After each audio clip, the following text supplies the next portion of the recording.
नमस्कार दोस्तों, स्वागत है आपका हमारे चैनल टेल्स बाय यशु पर। यहाँ पर आपको मिलेंगी रोचक और सस्पेंसफुल कहानियाँ। अगर आपको यहाँ पर हमारी कहानियाँ पसंद आती हैं तो कृपया करके आप हमारी वीडियोस को लाइक करें, इसको अपने दोस्तों को साथ शेयर करें और साथ के साथ अपना कमेंट करना ना भूलें। अगर आप इस चैनल पर नए हैं तो कृपया करके इसे सब्सक्राइब भी करें। आपका ज़्यादा समय न लेते हुए चलो आज की कहानी को शुरू करते हैं।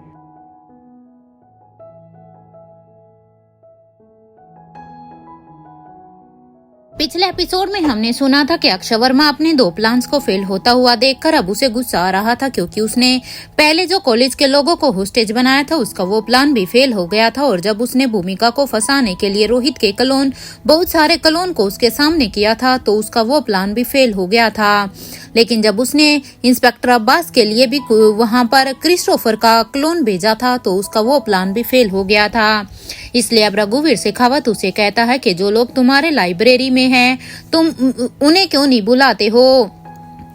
अरे अपने उन मेहमानों को बुलाओ, ऐसे तो हम ये गेम हार ही जाएंगे। उसकी यह बात सुनकर अब अक्षय वर्मा कहता है ओके, और वो ये सब कहकर अपने फ्लैट से बाहर निकलकर एलिवेटर की तरफ आ जाता है और उसमें अंदर जाने के बाद अब वो वहां पर बेसमेंट के बटन को प्रेस कर देता है। जैसे ही अब वो वहां तक पहुंचता है तो वो वहां पर देखता है कि उसके सारे ही क्लोन, चाहे वो रोहित का हो या फिर क्रिस्टोफर का, वो सभी अभी पूरी तरह से ही नष्ट हो चुके थे। अपने प्लान को इस तरह से पूरा का पूरा फ्लॉप होता देखकर अब तो अक्षय वर्मा बॉटनी डिपार्टमेंट की तरफ जाने लगता है कि तभी उसकी नजर अब सामने गेट से आते हुए कुछ लोगों पर जाती है। ये वही लोग थे जो उन दोनों बूढ़ों ने भेजे थे। ये वही लोग थे जो यहाँ पर, इनमें से कुछ लोग तो राजमहल में चले गए थे और कुछ यहाँ पर इनकी हेल्प करने के लिए आए थे।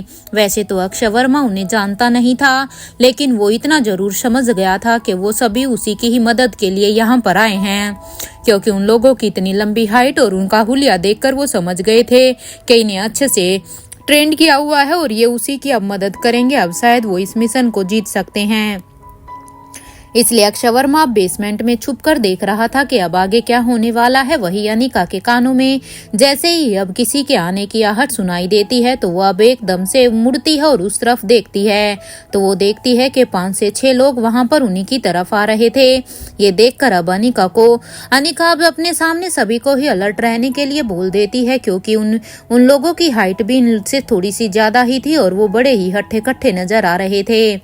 अनिका की आवाज को सुनकर अब सभी अब उस तरफ देख रहे थे। अब उन सब का ध्यान भी उन्हीं लोगों की तरफ जाता है जो अभी इन्हीं के पास आ रहे थे। वहां पर सभी खड़े थे, लेकिन इंस्पेक्टर विकास अब उन सब के सामने आकर खड़े हो जाते हैं और अब वो कहते हैं आप सब चिंता मत कीजिए, क्योंकि इसे मैं लीड कर रहा हूं तो मैं हूं ना आप सभी को प्रोटेक्ट करने के लिए।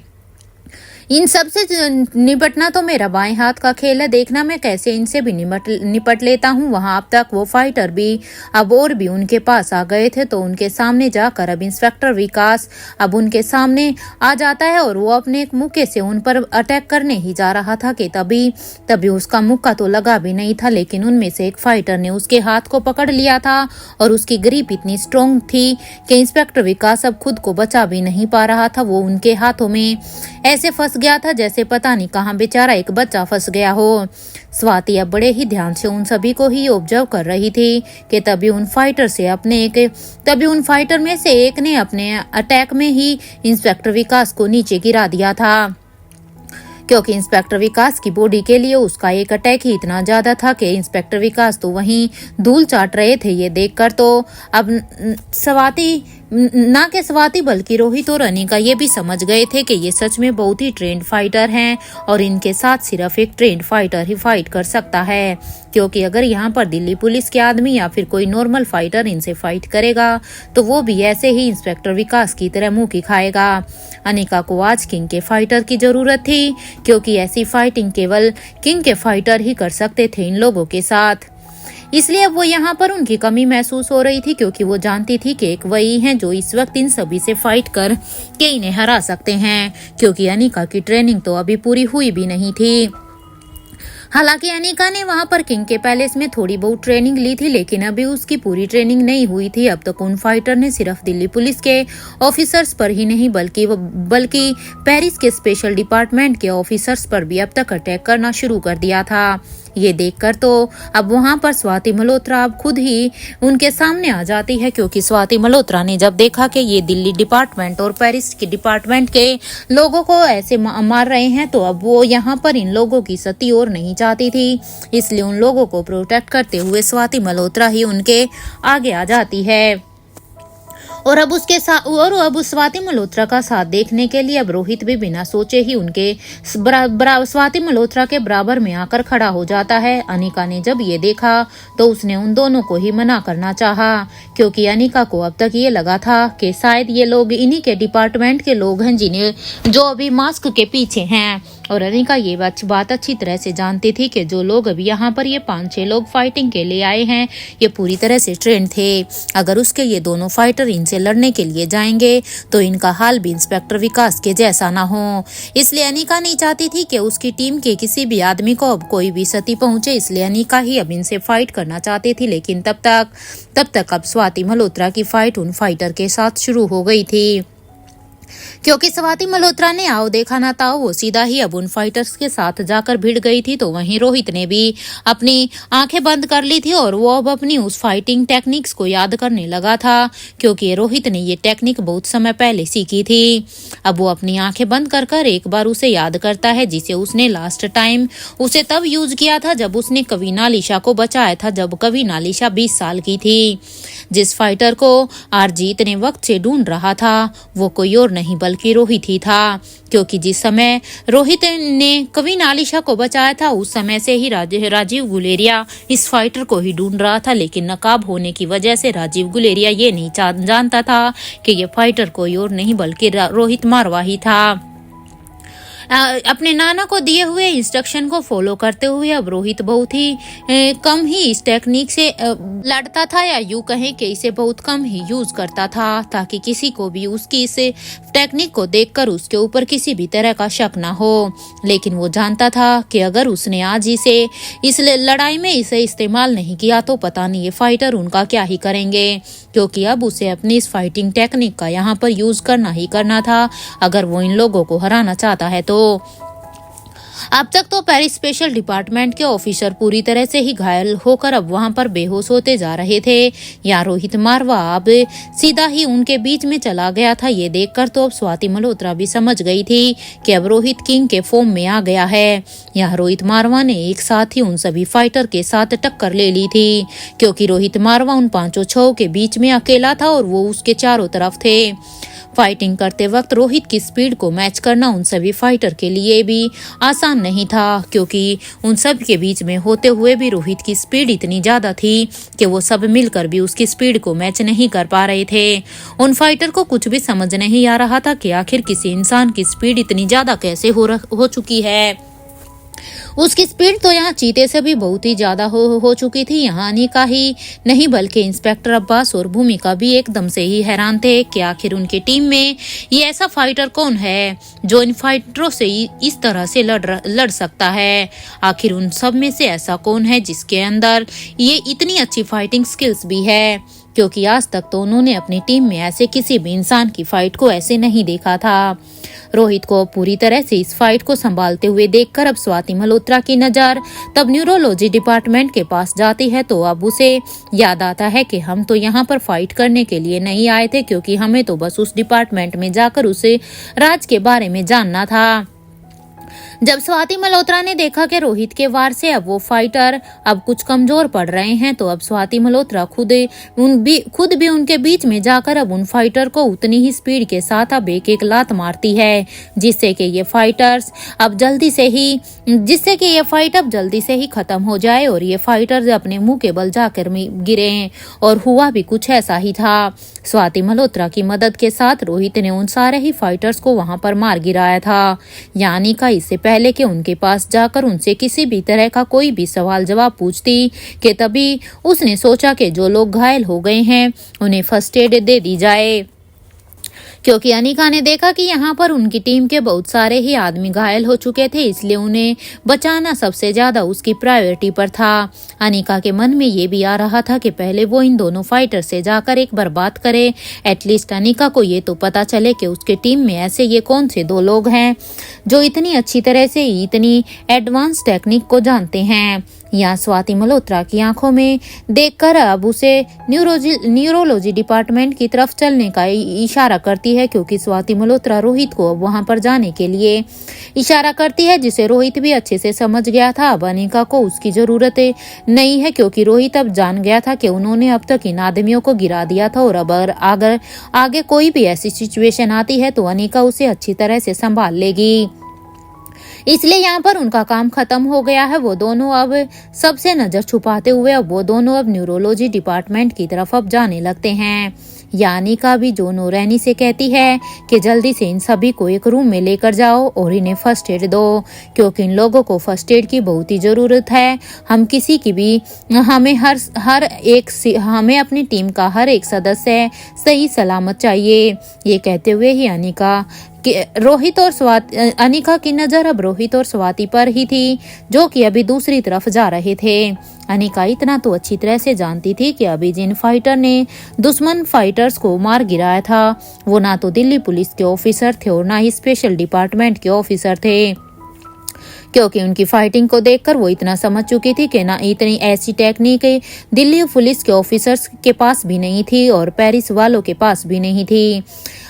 अनिका को बार बार अब यही शक हो रहा था कि कहीं वो रोहित तो नहीं था जिसने अभी उसकी मदद की थी और उसके साथ साथ उसकी माँ हो, क्योंकि रोहित के साथ कहीं उसकी माँ तो यहाँ पर नहीं आई थी। वहीं चिराग और अब्दुल भी वहीं पर ही थे, जो कि पूरे ही विश्वास के साथ यहाँ पर खड़े हुए थे, क्योंकि वो भी यहाँ पर किसी से फाइट नहीं कर रहे थे, बल्कि यहाँ पर जो फाइट चल रही थी वो बड़े ही ध्यान से बड़े ही मजे से उस फाइट को देख रहे थे, क्योंकि वो दोनों ही अच्छी तरह से जानते थे कि ये किंग यानी कि रोहित ने ही ये सब किया है। इससे पहले ही दोनों ने रोहित की ये फाइट कभी पहले भी देखी थी, इसलिए उन्हें पहले से ही पता चल गया था कि उनके बॉस यहाँ पर पहुंच चुके हैं।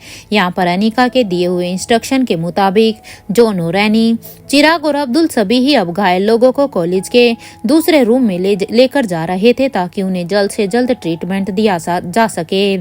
और इंस्पेक्टर अब्बास भी अब उनकी हेल्प कर रहे थे उन्हें वहां पर पहुंचाने में।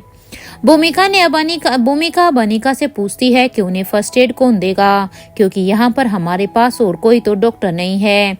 भूमिका की इस बात का जवाब देते हुए अब अनिका ने कहा कि एनी है ना, मेरी जगह एनी उन्हें फर्स्ट एड दे देगी। एनी अच्छी तरह से उन्हें फर्स्ट एड देना जानती है, वहाँ का सारा काम अब एनी संभाल लेगी। ये कहते हुए ही अनिका अब निखिल से कहती है कि पुरानी लाइब्रेरी के कैमरे को हैक करो, मुझे वहाँ की सिचुएशन को देखना है कि क्या हम वहाँ उस वायरस का एंटीडोट डाल सकते हैं या नहीं, अगर हाँ तो किस फॉर्म में, क्योंकि अभी हमें वहां पर नजर बना कर रखनी है। यहाँ सब कुछ अब अंडर कंट्रोल है।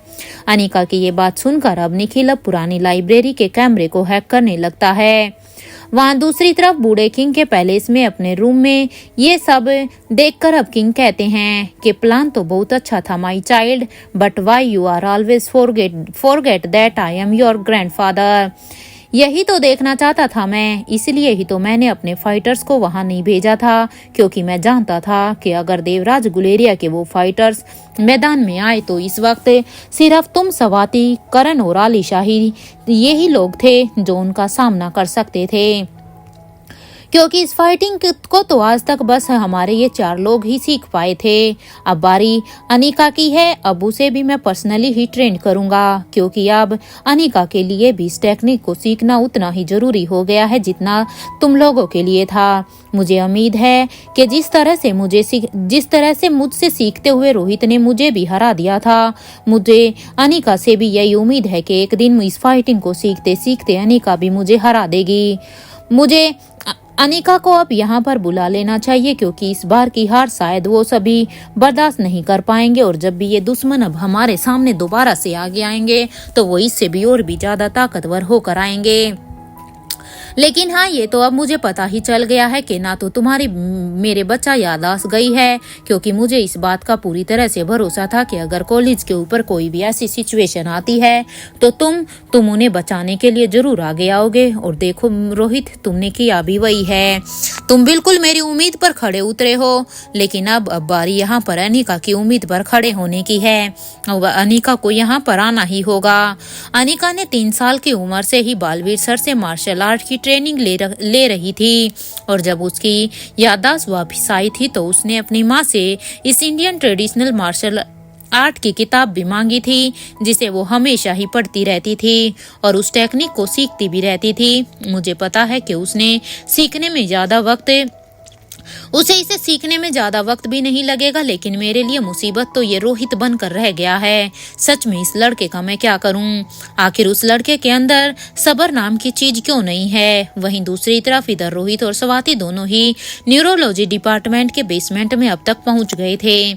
अब वो वहां पर पहुंचने के बाद अब दरवाजे के सामने खड़े थे। रोहित ने अब अपने हाथ के एक अटैक से ही उस दरवाजे को लॉक को तोड़ दिया था, और अब वो स्वाति ने भी अब उस पासवर्ड को हैक कर लिया था। पासवर्ड को डालने के बाद अब दरवाजा खुल गया था।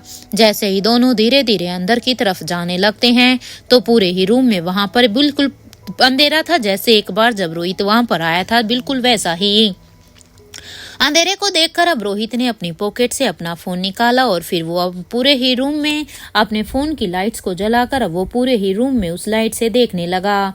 जैसे ही वो अब वहां पर पूरे ही रूम को चेक कर रहा था तो उसकी नजर अब वहां पर सामने ब्लैक एक डोर पर जाती है, जिस पर किंग का मास्क लगा हुआ था। इससे पहले कि स्वाति मल्होत्रा और रोहित एक कदम और भी आगे बढ़ाते कि वहां पर एक जिग जैग लाइट अपीयर हो गई थी, जिससे कि स्वाति मल्होत्रा और रोहित मारवा दोनों को ही एकदम से ही एक जबरदस्त शॉक लगा था।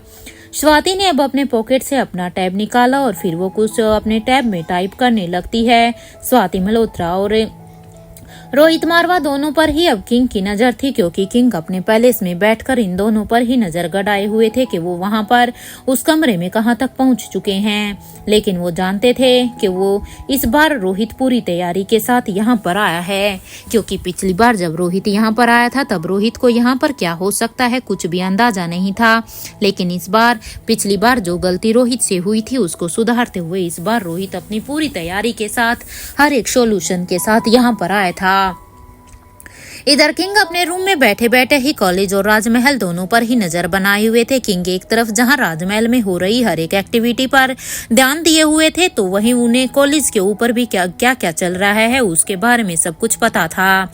जहां एक तरफ उन्हें अपने तीनों बच्चों पर बड़ा ही प्राउड हो रहा था, तो वहीं दूसरी तरफ रोहित ने उनकी टेंशन बढ़ा दी थी, क्योंकि अगर किंग यहाँ पर राजमहल की तरफ देखते हैं तो किंग को बड़ी ही खुशी महसूस हो रही थी कि आज तीनों ही बच्चों आर्यन, अलेक्जेंडर और रिया की वजह से कविन आलिशाद सुरक्षित थी, और उन्हीं की वजह से ही शायद अब वो यहाँ पर राजमहल में ये फाइट जीतने भी वाले थे। वहीं दूसरी तरफ कॉलेज में भी अब कुछ वैसे तो सब कुछ ठीक था, लेकिन रोहित की जिद ने अब किंग की टेंशन बढ़ा दी थी, क्योंकि किंग नहीं चाहते थे कि वहां पर उस बेसमेंट में छिपे हुए राज को रोहित अभी जाने। लेकिन वो जानते थे कि रोहित अगर उस रूम में पहुंच भी गया तो उसे बहुत ही मेहनत करनी पड़ेगी। वहां दूसरी तरफ अब तक स्वाति मल्होत्रा ने लेजर लाइट के कोड को करेक्ट कर लिया था, क्योंकि उसने अपने टैब से उसे क्रैक किया था, और कुछ ही देर में वो लेजर लाइट अब एकदम से ही उसे क्रैक करने के बाद गायब हो गई थी। तभी रोहित ने कहा कि माँ, हमें जल्दी से अंदर जाना होगा, यहाँ केमिकल रिलीज हो गया है। क्योंकि पिछली बार भी जब रोहित यहाँ पर आया था उसके साथ ऐसा कुछ हुआ था, इसलिए रोहित ने इस बात को पहले से ही अब नोटिस कर लिया था। रोहित की ये बात सुनकर अब स्वाति मल्होत्रा कहती है, ये बूढ़ा कभी नहीं सुधरेगा। सच में ही हम एक चीज से निपट रहे हैं तो तब तक दूसरी चीज का अटैक हुआ मिलता है। अब तक स्वाति मल्होत्रा ने उस रूम के पासवर्ड को हैक कर लिया था, और कुछ ही देर के बाद अब स्वाति ने एक लंबी सांस ली और फिर उसने उस पासवर्ड को टाइप किया। जैसे ही स्वाति मल्होत्रा ने उस दरवाजे पर उस पासवर्ड को टाइप किया तो स्वाति मल्होत्रा और रोहित को एक एआई वॉइस सुनाई देती है, जो कि अभी कह रही थी कि welcome king, I am waiting for face recognisation. ये सुनते ही अब स्वाति रोहित की तरफ देख रही थी, क्योंकि इस स्टेप को तो सिर्फ रोहित ही पूरा कर सकता था, क्योंकि इस दरवाजे पर यहाँ पर किंग का फेस दिखाकर ही बस वो इस दरवाजे से अंदर जा सकते थे। स्वाति मल्होत्रा अब हैरान हो जाती है क्योंकि अब रोहित की शक्ल ही किंग से मिलती जुलती थी और उसने ही किंग का मास्क भी डाला हुआ था। इसलिए वो रोहित की तरफ देखती है, लेकिन यहाँ इतना केमिकल अब भर चुका था कि उसे रोहित की चिंता भी हो रही थी। रोहित तो यहाँ सोच कर आया था कि अब चाहे कुछ भी हो जाए वो पीछे बिल्कुल भी नहीं हट सकता है। इसलिए अब रोहित ने अभी एक गहरी लंबी सांस ली और फिर उसने अपनी सांस को वो रोक लिया था अपने फेस को। अब उसने अब अपने फेस के कवर को हटाकर अब वो फेस स्कैनर के पास खड़ा हो गया था, क्योंकि अगर रोहित यहाँ पर इस दरवाजे पर अपने फेस को स्कैन करने के लिए आएगा तो यहाँ पर इस कमरे में ये केमिकल का स्प्रेड अब शुरू हो गया था। और अगर जैसे ही रोहित वहाँ पर अपने फेस से उस कवर को हटाएगा उसे फेस दिखाने के लिए, तो उसके अंदर वो केमिकल जा सकता था। इसलिए ही स्वाति मल्होत्रा को रोहित के बारे में चिंता हुई थी, लेकिन रोहित ने पहले ही एक लंबी सांस को खींचकर अब उसने अपने चेहरे से मास्क हटाकर अब वो अपना फेस स्कैनिंग के लिए वहाँ पर खड़ा हो गया। ऑलमोस्ट 60 सेकंड तक वहां खड़ा होने के बाद स्वाति मल्होत्रा और रोहित दोनों के ही कानों में अब आवाज आती है कि this door is ready for open, king welcome. अब वो दरवाजा धीरे धीरे खुलने लगता है। यहाँ स्वाति मल्होत्रा ने अब रोहित से कहा कि जल्दी से अपने फेस को कवर कर लो और आर्टिफिशियल ऑक्सीजन से सांस लो, क्योंकि अभी उसी से ही तुम्हें सांस लेना होगा, क्योंकि इतनी 1 मिनट तक तुमने अपनी सांस को रोके रखा था। इसलिए अभी यहाँ पर इस केमिकल में अगर तुम सांस लोगे तो वो तुम्हारे लिए जानलेवा होगा। स्वाति की ये बात सुनकर अब रोहित भी हाँ में अपना सिर हिला देता है और फिर वो जल्दी से अपने सिर को फिर से कवर कर लेता है और फिर वो सांस लेने लगता है। अब तक स्वाति और रोहित दोनों ही उस रूम के अंदर आ गए थे। उनके अंदर आते ही अब वो दरवाजा तुरंत एकदम से ही बंद हो गया था। वहां दूसरी तरफ सामने उस रूम में लाइट थी, उसके सामने वहां पर 3 ग्लास डोर थे और तीनों ही एक जैसे दिखते हैं। इससे पहले कि स्वाति और रोहित दोनों ही कुछ समझ पाते कि दोनों के ही कानों में अब फिर से एक AI वॉइस सुनाई देती है, जो कि एक मैसेज दे रही थी, please select right door otherwise this poisonous chemicals spread in this room and we are not responsible for your death। यहाँ पर उन्हें एक सिग्नल मिल जाता है कि इन तीनों ही ग्लास डोर में से आपको किसी एक को चूज करना है और अगर आपने इसमें से किसी एक को राइट को चूज कर लिया तो आप बच जाओगे, लेकिन आपने किसी गलत डोर को अगर चूज किया है तो फिर तो यहाँ पर केमिकल का स्प्रेड इतना बढ़ेगा कि उससे आप लोगों की जो मौत होगी उसके आप लोग ही रिस्पॉन्सिबल होंगे। ये सुनते ही अब स्वाति मल्होत्रा और रोहित मारवा दोनों ही अब एक दूसरे को देखने लगते हैं। उन्हें अब यहाँ पर कुछ भी समझ में नहीं आता कि आखिर वो इनमें से सही ऑप्शन कौन सा होगा। यहाँ स्वाति और रोहित दोनों ही अब ध्यान से सामने देख रहे थे कि आखिर सही दरवाजा अब कौन सा हो सकता है। वो दोनों ही अब अपने दिमाग के घोड़े दौड़ा रहे थे। वहीं दूसरी तरफ अब तक राजमहल में वो फाइटर्स अब अंदर आ गए थे, जो फाइटर यहाँ पर देवराज के ट्रेंड किए हुए थे और फिर वो सभी अब एक एक करके सभी को ही मारने लगे थे। वहां पर अब तक ऐसा कोई भी नहीं था जो उनसे जीत सकता था, क्योंकि उनकी फाइटिंग टेक्निक थी ही कुछ एडवांस। उन फाइटर्स ने कुछ ही वक्त में आकाश मयूर और कैलाश अधिकारी सभी को अपने कब्जे में कर लिया था। वो सब उनसे फाइट करते करते हार गए थे और अब वो तेजी से चिल्लाने लगे थे कि रानी साहिबा चुपचाप बाहर आ जाइए, वरना हमें इन सभी की हड्डियों को तोड़ने में ज्यादा वक्त नहीं लगेगा।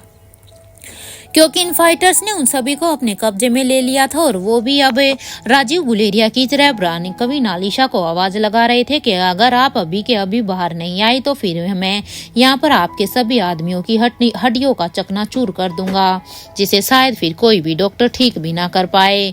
ये सुनते ही अभी रानी साहिबा ने अपनी फाइट रोक दी थी, क्योंकि अब उसके पास कोई और ऑप्शन नहीं था और क्योंकि अब उन्हें उनसे फाइट करने के लिए बाहर जाना था। लेकिन वो अपनी फाइट को रोकने के बाद वो एक बार फिर से राजीव गुलेरिया के सीने में एक जोर से लात मारती है, जिससे राजीव गुलेरिया अनबैलेंस हो जाता है। और वो तो वहीं इधर करण गुलेरिया ने गौतम गुलेरिया के चेहरे को उस गर्म पतीले में ऑलमोस्ट डाल ही दिया था। लेकिन जैसे ही उसके कानों में ये आवाज आई तो उस आवाज को सुनकर करण गुलेरिया उसे वहीं पर ही छोड़ देता है, जिससे गौतम गुलेरिया वहीं पर ही गिर जाता है। करण गुलेरिया जानते थे कि बाहर आकाश और मयूर भी हैं, इसलिए वो अगर उन लोगों ने सच में ही इनके आदमियों की हड्डियां तोड़नी शुरू की तो वहां पर आकाश और मयूर का क्या हाल होगा। यही सब सोचकर डरते हुए करण गुलेरिया अब गौतम गुलेरिया को वहीं पर ही छोड़कर अब बाहर आने लगते हैं। वो उन्हें कुछ भी होने नहीं दे सकते थे। वहीं दूसरी तरफ आलिशा भी अब वहां हॉल से भागकर अब जल्दी से रूम में चली जाती है। वहाँ बच्चों ने जब ये अनाउंसमेंट सुनी तो वो अब एकदम से ही हैरान हो गए थे कि आखिर अब ये किस चीज की अनाउंसमेंट है, कौन आया है आखिर ऐसा अब इस राजमहल में। अब रिया कहती है क्या हुआ होगा। ये सुनते ही रिया की बात अब आर्यन कहता है पता नहीं रिया, लेकिन लगता है कुछ तो गड़बड़ जरूर हुई है, चलो देखते हैं। अब रिया बाथरूम में बने एक मिरर के पास जाती है और वो बड़ी रानी से कहती है हमें अभी के अभी किचन में जाना होगा, क्योंकि हम वहां से अच्छे से देख सकते हैं कि बाहर क्या हो रहा है। बाहर कुछ तो गड़बड़ जरूर हुई है। बड़ी रानी अब रिया की बात को सुनकर कहती है ठीक है चलो, और फिर वो मिरर में लगे हुए ग्लास को स्लाइड करती है तो वहाँ एक रास्ता बन जाता है और अब वो सभी बड़ी रानी को फॉलो करते हुए अंदर चले गए थे। कुछ ही देर की वॉक के बाद वो अब उस सीक्रेट रास्ते से वो सीधा ही किचन में आ गए थे। तो सामने जमीन पर जैसे ही वो अब किचन में आते हैं तो वो किचन में आने के बाद सामने जमीन पर पड़े हुए गौतम गुलेरिया को बड़े ही ध्यान से देखते हैं। रिया जब गौतम गुलेरिया को देख रही थी तो उसे देखकर अब रिया का एकदम से ही खून खोलने लगा था, क्योंकि रिया गौतम गुलेरिया को अच्छी तरह से जानती थी। अब उसने अपने दोनों ही भाइयों को देखकर अब रिया कहती है क्या लगता है अधूरा काम पूरा किया जाए, क्योंकि जिसने भी ये किया है अपना काम अधूरा छोड़ दिया है। ये कहते हुए ही रिया अब अपने हाथ को आगे बढ़ा देती है तो वहीं आर्यन और अलेक्जेंडर भी अपने हाथ को रिया के हाथ पर रखते हुए कहते हैं कि लेट्स डू। और फिर वो तीनों ही भाई बहन अब गौतम गुलेरिया की साइड से होकर अब वो गैस के पास आ जाते हैं और वो बड़ी ही सावधानी से पहले गैस को ऑफ करते हैं और फिर तीनों ही भाई बहन एक कपड़े से उस बड़े से पतीले को पकड़ते हुए अब वो उसे आराम से उसे गौतम गुलेरिया के पहले पास लेकर आ जाते हैं। ये सब देखकर तो अब बड़ी रानी और प्रिंसेस लतिका दोनों ही एकदम से ही हैरान थी कि सच में इन तीनों में ही कितनी हिम्मत थी और ये इनका दिमाग कितना ही तेज चल रहा था कि इन्होंने इतनी जल्दी ऐसी प्लानिंग कर ली थी। उन तीनों को ही ये काम करते हुए देखकर वो हैरान थे। प्रिंसेस लतिका ने कहा कि रुको मैं भी हेल्प करूंगी, और इसलिए अब वो भी भागकर रिया के पास आ जाती है। उसके बाद अब चारों ने ही मिलकर अब उस गर्म पानी को गौतम गुलेरिया के ऊपर वो डालने लगते हैं। जैसे ही गौतम गुलेरिया को अपने शरीर पर कुछ एहसास होता है तो वो चीखने चिल्लाने लगता है, क्योंकि गौतम गुलेरिया को करण गुलेरिया ने पहले ही अधमरा सा करके छोड़ दिया था। उसके आसपास क्या हो रहा है उसे कुछ भी समझ नहीं आ रहा था, लेकिन अब जैसे ही उसके ऊपर ये जलता हुआ पानी डलना शुरू हुआ तब उसे अपने शरीर में एक जलन सी महसूस हुई, जिसकी वजह से अब उसका दर्द इतना बढ़ चुका था कि अब वो जोर जोर से पड़ा पड़ा चिल्लाने लगता है।